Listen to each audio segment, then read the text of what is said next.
नमस्कार दोस्तों, एस के एक्सीलेंस ट्यूटोरियल में आप सभी का स्वागत है। साथियों, आज हम लोग 10th क्लास का मैथ प्रश्नावली 2B का क्वेश्चन नंबर 3 देखेंगे। यदि बहुपद 2x² plus 3x plus lambda का मान शून्य का एक शून्यंक 1/2 है तो लैम्डा का मान ज्ञात कीजिए। ठीक है, तो इसका एक शून्यंक 1/2 दिया हुआ है इस समीकरण का। ठीक है, देखिए शायद आप लोग शून्यंक का मतलब नहीं समझते होंगे, तो शून्यंक का मतलब जान लीजिए। शून्यंक वे अंक होते हैं जिसका मान इस समीकरण पे भर दिया जाए, इस समीकरण में भर दिया जाए तो वह समीकरण जो है क्या हो जाता है, शून्य हो जाता है। जैसे कि हमने जो है पहले ही जैसे कि हम लोग एक उदाहरण बता देते हैं आपको। जैसे कि हम लोग जो है इससे पहले एक सवाल हल किए थे जिसका शून्यंक निकाले थे। तीसरा मैंने दूसरे क्वेश्चन का तीसरा सवाल था क्या कि 3x² माइनस एक्स -4 का शून्यंक हम लोगों को ज्ञात करना था इसका। तो शून्यंक हम लोगों का आया था -1 और कितना आया था -1 और 4/3। दो शून्यंक इसके आए थे -1 और 4/3। तो ये शून्यंक जो है वे अंक हैं जिसका मान इसमें रख दिया जाए तो ये शून्य हो जाएगा। ठीक है, कहने का मतलब है कि -1 अगर इस समीकरण में रख दिया जाए तो यह समीकरण का मान 0 हो जाएगा। रख के देखिए -1 x के जगह पे रखेंगे। ठीक है, तो 3x के जगह पे -1 रखेंगे हैं, अब भर कर देंगे। फिर यहाँ पे माइनस है तो माइनस, x के जगह पे -1 रखेंगे, अब माइनस में 4 रखेंगे। ठीक है, तो 3 -1 का वर्ग करेंगे तो क्या होगा, 1 ही होगा। माइनस माइनस जब ब्रैकेट खोलेंगे तो इनका आपस में गुणा होता है तो माइनस माइनस क्या हो जाता है, प्लस हो जाता है और 1 हो जाएगा, माइनस में 4 हो जाएगा होगा। अब देखिए 3 × 1 3 हो जाएगा, अब प्लस में 1 और माइनस में 4, तो 3 1 4 हो जाएगा, -4, तो ये क्या हो जाएगा 0, यानी कि 0 कर दिया ना। तो शून्यंक का मतलब कि इसका मान अगर इसमें हम लोग रखते हैं तो ये बराबर हो जा रहा है 0 के, हो जा रहा है ना, मैंने इतना बराबर 0 हो जा रहा है ना। तो सेम इसी मेथड का प्रयोग इसमें हम लोग कर देंगे। अब देखिए बहुपद दिया है तो चूंकि हम लोग यहाँ लिखेंगे कि दिया है बहुपद px यहाँ हम लोग लिखेंगे हल में हल, और यहाँ लिखेंगे माना क्या, माना कि px, माना कोई बहुपद को लिखने का ये तरीका है कि px बराबर क्या है, ये बहुपद 2x² प्लस में 3x प्लस में लैम्डा। ठीक है, लैम्डा इसको सिंबल को पढ़ते हैं। ठीक है, तो यह जो है बहुपद x के रूप का है, मैंने px यह बताता है कि बहुपद x के रूप का है। ठीक है, मैंने x यहाँ पे है तो यहाँ पे x है, तो अब जो है मैंने यह जो बहुपद इस रूप का है। ठीक है, अब चूंकि हम लोगों का जो है इसका एक शून्यंक दिया है तो यहाँ लिख देंगे कि दिया है एक शून्यंक दिया है, क्या एक शून्यंक दिया है, तो यहाँ शून्यंक लिख देंगे। दिया है एक शून्यंक क्या है, तो 1/2 है, एक शून्यंक 1/2 के बराबर है। ठीक है, तो 1/2 कर लिया है। अब जो है यही शून्यंक हम लोग इसमें रखेंगे तो इसका मान क्या हो जाना चाहिए, समीकरण का मान 0 हो जाना चाहिए है, तो मैंने बराबर 0 करके तुलना कर देंगे, 0 से तुलना कर देंगे तो लैम्डा का मान निकल जाएगा। तो अब देखिए 1/2 यानी कि इस समीकरण में x के जगह पे 1/2 लिखेंगे, यानी कि p 1/2 बराबर 1/2 हो गया। तो जब यहाँ 1/2 रखेंगे तो इस समीकरण में जहाँ जहाँ x है वहाँ 1/2 आ जाएगा है। तो देखिए अब 2x² की जगह पे 1/2 का वर्ग प्लस में 3 गुणा 1/2 प्लस में लैम्डा बराबर कर देंगे 0, क्योंकि इसका मान इसमें रखने पे 0 हो जाना चाहिए समीकरण का। जैसे कि हम लोग इसका मान इसमें रखे हैं तो 0 हो जा रहा है ना, यानी कि कोई शून्यंक है तो उसका मान इसमें रख देने पर समीकरण का मान 0 हो जाता है, हम लोग जानते हैं। तो इसीलिए हमने जब इसका मान इसमें रख दिया तो ये बराबर हो जाना चाहिए 0 के, हो जाना चाहिए ना। तो बस अब हम लोग 0 से तुलना करके इसको सॉल्व कर लेंगे। तो अब जो है इसको हम लोग लिख सकते हैं क्या, या करके लिख सकते हैं 2 × 1/2 का वर्ग करेंगे तो 1/4 हो जाएगा, और प्लस में 1/2 गुणे 3 करेंगे तो 3/2 हो जाएगा, अब प्लस में लैम्डा बराबर 0 कर देंगे। अब 2 दूना 4, यहाँ 2 आ जाएगा, तो 1/2 प्लस में 3/2 अब प्लस में लैम्डा बराबर 0 है। तो देखिए 2 इसका भी हर है और 2 इसका भी हर है, तो जब सेम हर है तो इसको जो है सिंपल तरीके से जोड़ लेते हैं, तो 1 और 3 क्या हो जाएगा, 1 और 3 4 हो जाएगा, तो 4 अब बटे 2 लिख देंगे, अब प्लस में क्या लिख देंगे, लैम्डा बराबर 0। ठीक है, तो लैम्डा बराबर क्या हो जाएगा, अब ये इधर आएगा तो माइनस में 4/2, 2 से 2 का 2 दूना 4 2 है, तो लैम्डा का मान कितना निकला, -2। ठीक है, -2, तो लैम्डा का मान निकल गया -2, यही आपका आंसर हो गया, यही ना पूछ रहा है जी। ठीक है, तो लैम्डा का मान हो गया 2। ठीक है, अब हम लोग क्वेश्चन नंबर 4 देखेंगे। देखिए इसका प्रश्न संख्या 4 है, यदि बहुपद x² - 4 √3x + 3 के शून्यांक अल्फा तथा बीटा हो तो अल्फा + बीटा - अल्फा × बीटा का मान ज्ञात कीजिए। ठीक है, तो इसको बहुत ही सरल तरीके से करना है। ठीक है, तो देखिए इसका एक सूत्र होता है, आप लोग को बताए भी हैं कि अल्फा + बीटा मूलों का योगफल का सूत्र होता है। देखिए आप लोग के बुक के अंत में दिया भी है कि देखिए यदि द्विघात बहुपद इस रूप का है और इसके जो शून्यांक अगर दिए गए हों अल्फा और बीटा हो, तो अल्फा + बीटा बराबर -b/a होता है और अल्फा × बीटा बराबर c/a होता है। ये सूत्र हमने जो है पहले और दूसरे सवालों में सत्यता की जांच में बता भी चुके हैं। ठीक है, और द्विघात बहुपद में ये सूत्र हैं, देख लीजिए इन सूत्रों को आप लोग याद रखिएगा परमानेंट। अल्फा + बीटा + गामा बराबर होता है -b/a, alpha × beta, beta × gamma + gamma × alpha बराबर c/a, और अल्फा बीटा गामा बराबर -d/a होता है। ठीक है, ये सभी सूत्रों को याद रखना बहुत ही ज़रूरी है। तो आप लोग जो पीछे जो स्मरणीय बिंदु में जो भी सवाल दिए गए हैं, सूत्र दिए गए हैं, इसको आप लोग याद कर लें तो बेहतर होगा। ठीक है, तो यही सूत्र का हम लोग उपयोग करेंगे आज इसमें कि अल्फा + बीटा निकाल लेते हैं। ठीक है, तो यही अपना मानक समीकरण है, इस मानक समीकरण से तुलना करके ए और बी का मान निकाल लेते हैं। तो देखिए कैसे करेंगे। ठीक है, तो हम लोगों को बहुपद दिया गया है, तो इस बहुपद से हम लोग जो है क्या करेंगे, यहाँ लिखेंगे कि दिया गया बहुपद इतना है, तो दिया गया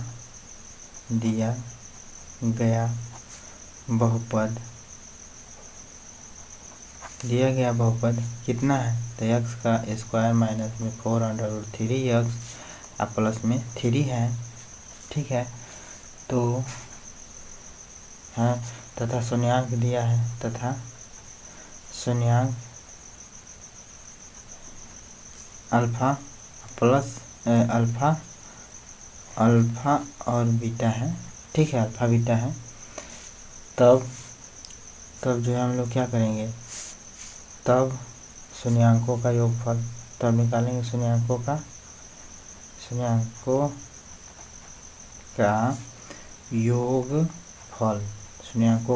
योगफल बराबर, यानी कि शून्यांकों का योगफल अर्थात अल्फा प्लस बीटा बराबर निकाल लेंगे, तो अल्फा + बीटा बराबर क्या होता है, -b/a।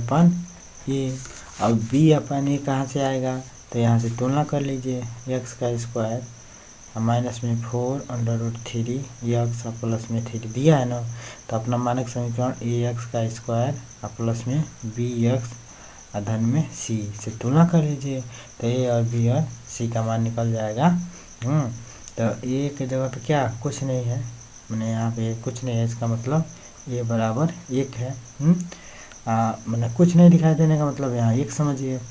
अब b की जगह पे क्या है, -4 √3 है, तो b बराबर -4 √3 हो जाएगा, और c बराबर क्या हो जाएगा, तो 3 हो जाएगा। ठीक, तो यहाँ ए का मान निकाल लिया, बी का मान निकाल लिया, सी का मान निकाल लिया तुलना करने पर हैं। तो अब अल्फा प्लस बीटा बराबर क्या हो जाएगा, माइनस में बी का मतलब कितना है, तो बी का मतलब है माइनस में 4√3, तो माइनस में 4 माइनस में ही लिखेंगे, माइनस में 4√3। ठीक है। बट्टे में जो है क्या है ए, तो ए का मान क्या है 1 है। ठीक है। तो अल्फा अब प्लस बीटा का मान क्या निकलेगा, माइनस तो पहले से ही सूत्र में ही है तो ये लिख दिया, अब माइनस में ये है तो ये माइनस में ही लिखेंगे। ठीक है। तो माइनस माइनस जब ब्रैकेट खोलेंगे तो क्या हो जाता है, प्लस हो जाता है, तो 4√3 हो जाएगा। ठीक है। तो यह निकल गया हम लोगों का अल्फ़ा प्लस बीटा का मान। ठीक है। तो अल्फ़ा प्लस बीटा का मान 4√3 हो गया। अब निकालेंगे अल्फ़ा इंटू बीटा यानी कि शून्यांकों का गुणनफल। तो शून्यांकों का गुणनफल बराबर, गुणनफल का मतलब अल्फ़ा इंटू बीटा बराबर क्या होता है, तो C/A। ठीक है। तो C/A इसको हम लोग ये हिंदी में भी लिखते हैं, तो इसको लिखते हैं अचर पद बटे क्या है x² का गुणांक, यही ना जी। यह ये क्या है, तो x² का गुणांक है, तो x² का गुणांक। ठीक है। ऐसे लिखा जाता है। ठीक है। तो अचर पद जो है, अब c का मान कितना है 3 है, तो 3 रख देंगे। a का मान क्या है 1 है, तो 1 रख देंगे। तो 3 से 1 में भाग देंगे तो मैंने 1 से 3 में भाग देंगे तो क्या होगा 3 ही होगा। ठीक है। तो अल्फ़ा इंटू बीटा का मान निकल गया 3। ठीक है। तो अब हम लोगों को ज्ञात करना क्या है, कि अब हम लोगों को यही ना ज्ञात करना है क्या, अल्फ़ा प्लस बीटा माइनस में अल्फ़ा इंटू बीटा बराबर क्या हो जाएगा। तो अल्फ़ा प्लस बीटा का मान कितना रखा गया है अब alpha plus beta minus alpha into beta ज्ञात करना है। तो अल्फ़ा प्लस बीटा का मान क्या रखा गया है, देखिए अल्फ़ा प्लस बीटा का मान आया है 4√3। तो अल्फ़ा प्लस बीटा की जगह पे रखेंगे 4√3। अब माइनस है तो माइनस अल्फ़ा इंटू बीटा का मान कितना आया 3 आया, तो 3 रख देंगे। ठीक है। तो जो है अब 4√3 - 3 का इसके बाद से कोई सॉल्यूशन नहीं है, तो बस यही हम लोग का आंसर हो जाएगा। ठीक है। तो यही आंसर हो गया। ठीक है। अब क्वेश्चन नंबर 5 देखते हैं। तो देखिए 5वां क्वेश्चन है, यदि बहुपद 2x² - 7x प्लस में 3 के शून्यांक p तथा q हो तो p² प्लस में q² का मान ज्ञात कीजिए। ठीक है।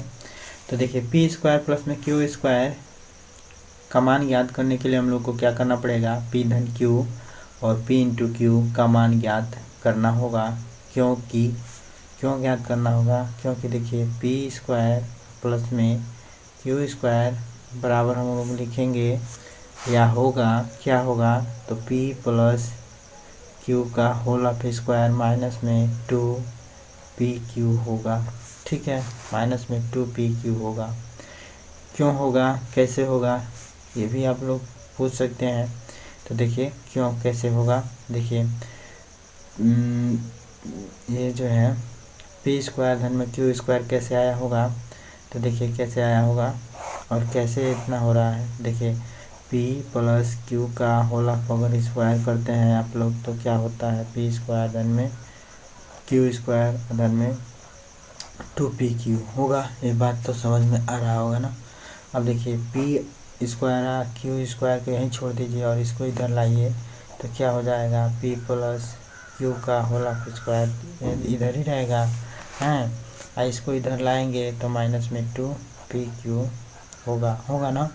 बराबर क्या बचा इधर, यही ना बचा p² धन में q², यही ना बचा तो इसलिए हम लोग को क्या निकालना पड़ेगा, p plus q p into Q निकालना पड़ेगा ना, तभी तो इसमें मान रख देंगे तो p² धन q² का मान निकल जाएगा। ठीक है। तो इसको हम लोग इस समीकरण से निकाल लेते हैं, क्योंकि इसके दो शून्यांक p और q हैं। तो जब दो शून्यांक p और q हैं तो हम लोग जो है p धन q निकाल सकते हैं अल्फ़ा धन बीटा के सूत्र से। मैंने दो शून्यंक अगर अल्फा और बीटा है तो अल्फा धन बीटा बराबर माइनस में बी अपन ए करते थे।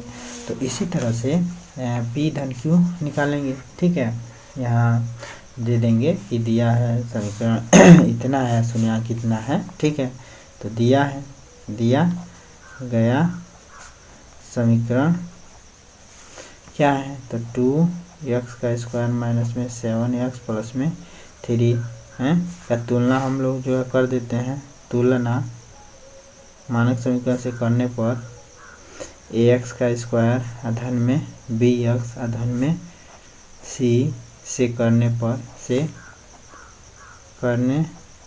पर a बराबर क्या हो जाएगा, तुलना कर लीजिए।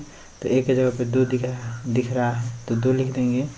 b बराबर क्या हो जाएगा, तो माइनस में 7। ठीक है, और c बराबर क्या हो जाएगा, तो c बराबर 3। ठीक है, करने पर अब चूँकि शून्यंक इसके p और q हैं, चूँकि शून्यंक जो है p और q है, p और क्या है, q है, तो q है तो क्या, तो p धन q बराबर, तो p धन q शून्यंकों का योगफल बराबर क्या होगा, माइनस में b अपान ए होगा ना। माइनस में b अपान ए सूत्र याद रखना बहुत ज़रूरी है। जैसे देखिए माइनस में b अपान ए याद रखना माने याद रखना आसान है। इसी को जो है अगर हम लोग जो है ऐसे याद रखें कि x का गुणांक माने b क्या है, तो b देखिए ना, यहाँ b x का गुणांक है ना, तो इसको ऐसे भी याद रखा जाता है कि x का गुणांक बटे एक्स स्क्वायर का गुणांक, एक्स स्क्वायर का माने ए क्या है, तो एक्स स्क्वायर का गुणांक नहीं है, यहाँ पे एक्स स्क्वायर का ही तो ए गुणांक है, तो एक्स स्क्वायर का गुणांक। माने इस सूत्र को ये इस तरीके से याद रखिएगा, इस तरीके से, तो आसान यही होता है कि माइनस में बी अपान ए याद रखें। ठीक है, तो माइनस में बी अपान ए अल्फा पी धन क्यू बराबर माने मूलों का योगफल बराबर होता है ना माइनस में बी अपान ए। तो अल्फा धन बीटा शून्यंक हो तो अल्फा धन बीटा बराबर इतना लिखते हैं। अब पी और क्यू शून्यंक है तो पी धन क्यू बराबर इतना लिखेंगे। हाँ, तो पी धन क्यू बराबर क्या हो जाएगा, माइनस में बी अपान ए, माइनस में बी अपान ए, तब यहाँ से माइनस में बी अपान ए का मान रखेंगे तो माइनस तो रहेगा ही रहेगा, और माइनस बी का मान क्या है, तो माइनस में 7 है, तो माइनस में 7 लिख देंगे। ए का मान कितना है, तो 2 है, तो 2 लिख देंगे। ठीक है, अब जो है ए का मान इसको जो ब्रैकेट खोलेंगे तो ये हो जाएगा 7/2, क्योंकि माइनस का गुणा होता है तो प्लस होता है, तो प्लस में 7/2 हो गया। ठीक है, तो पी धन क्यू का मान निकल गया 7/2। अब जो है पी इंटू क्यू का मान ज्ञात करेंगे, तो पी इंटू क्यू बराबर क्या हो जाएगा, तो सी अपान ए होता है, तो पी इंटू क्यू बराबर सी अपान ए होता है। ठीक है, पी इंटू क्यू बराबर सी अपान ए, तो सी अपान ए, अब सी का मान रख दीजिए तो 3, ए का मान रख दीजिए तो 2, तो 3/2 हो गया पी इंटू क्यू का मान। ठीक है, तो अब हम लोग जो है क्या करेंगे, अब हम लोग लिखेंगे कि p का स्क्वायर अधन में q का स्क्वायर बराबर लिख सकते हैं p धन q का होल ऑफ स्क्वायर माइनस में 2pq। ठीक है, देख लीजिए p स्क्वायर आधन में q स्क्वायर बराबर p धन q का स्क्वायर माइनस में 2pq। हाँ, आया भी है यहाँ पे, देख लीजिए, एक्सप्लेन भी किए हैं, आप लोगों को समझाए भी हैं, तो समझ लीजिएगा। अब उसके बाद से देखिए तो इतना हो गया। तो अब हम लोग जो है पी धन क्यू का मान रख देंगे, तो पी धन क्यू का मान कितना आया, 7/2 है ना, पी धन क्यू का मान 7/2, तो 7/2 का वर्ग और माइनस में 2, और पी क्यू का मान कितना आया, तो 3/2, तो इंटू 3/2। हाँ, अब 2 से 2 कैंसिल। अब यहाँ देखिए 7×7 49 हो जाएगा, और 2 दूना 4 हो जाएगा। मैंने वर्ग करेंगे तो इसका भी वर्ग होगा और इसका भी वर्ग होगा, और ये ख़त्म हो गया तो 3 हो गया, तो इसका इसमें गुणा करके इसको हटा लेते हैं, तो इसको लिखेंगे 49 लिखेंगे ही, और 4 × 12 लिखेंगे ही, और बट्टे में 4 लिखेंगे। ठीक है, तो 49 में से 12 घटा लीजिए, 9 में से 2 जा 7, 3 में से 1 जा नहीं, 9 में से 2 जा 7, और 4 में से 1 जा 3, तो 37/4 हो जाएगा, तो 37/4 इसका मान हो जाएगा, आंसर हो जाएगा। ठीक है, 37/4 इसका आंसर होगा। ठीक है, तो दोस्तों आशा करते हैं कि ये सवाल आप लोगों को समझ में आया होगा। सवाल समझ में आता है तो आप लोग चैनल को सब्सक्राइब कर सकते हैं, लाइक कर सकते हैं, कमेंट लिख सकते हैं। ठीक है, तब तक के लिए बाय बाय, फिर मिलते हैं अगले वीडियो में। दोस्तों वीडियो पसंद आया हो तो इसको चैनल को सब्सक्राइब कर लीजिएगा। थैंक यू, धन्यवाद। पढ़ते रहिए, मस्त रहिए। जय हिंद, जय भारत।